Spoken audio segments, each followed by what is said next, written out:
UFC President Dana White announced today that the highly anticipated Jon Jones vs. Miocic fight slated for UFC 295 has been cancelled.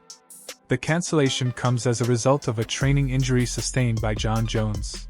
The loss of the Jones vs. Miocic matchup will be filled by Aspinall and Sergei Pavlovich, two of the top 5 contenders. Now that they are competing for the interim championship, both competitors will square off as the co-main event of UFC 295, a role that both sportsmen will undoubtedly enjoy. Sergei Pavlovich and Aspinall, though stepping into the spotlight on short notice, are no strangers to high-stakes competition. Both fighters have been rising through the ranks and proving themselves against tough competition. Their unanticipated chance to win the title undoubtedly boosts their spirit and give UFC 295 an exciting new dimension.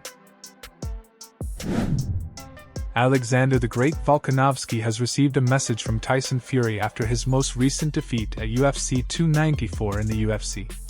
Fury gave Volkanovski advice on how to handle the difficulties of a professional setback as well as words of encouragement. Here is what he said. "I've been in that situation all year.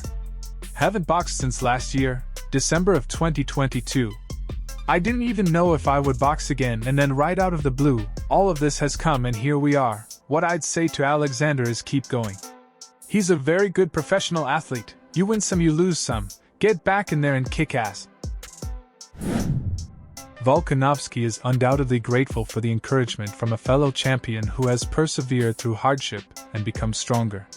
The UFC featherweight superstar has a stellar record and a solid reputation as one of the league's most tough and skilled competitors. Following Alexander Volkanovski's defeat to Islam Makhachev at UFC 294 in the aftermath, former middleweight champion Robert Whittaker commented on the Australian's performance and stated that the bout's short notice was a major factor in the result.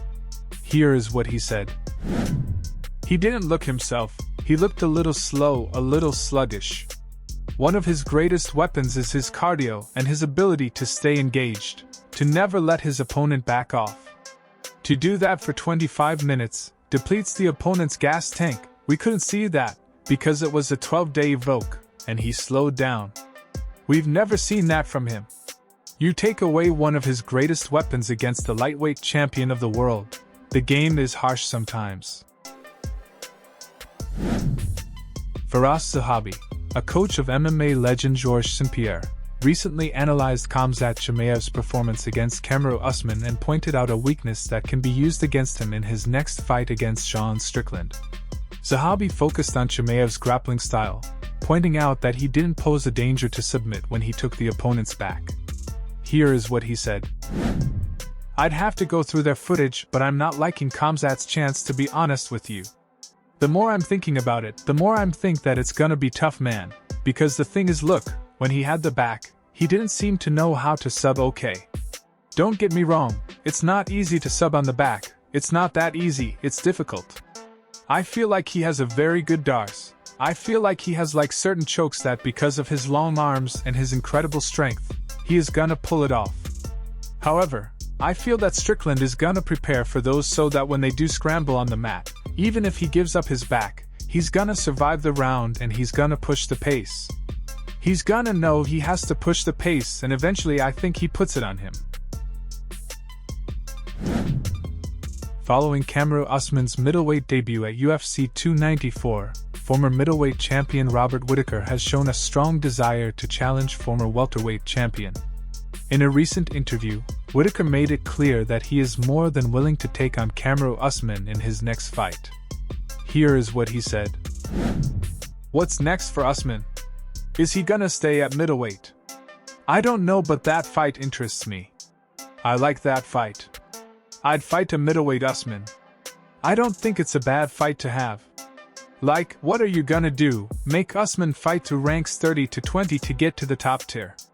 He definitely deserves to fight at the top of the charts of the middleweight division.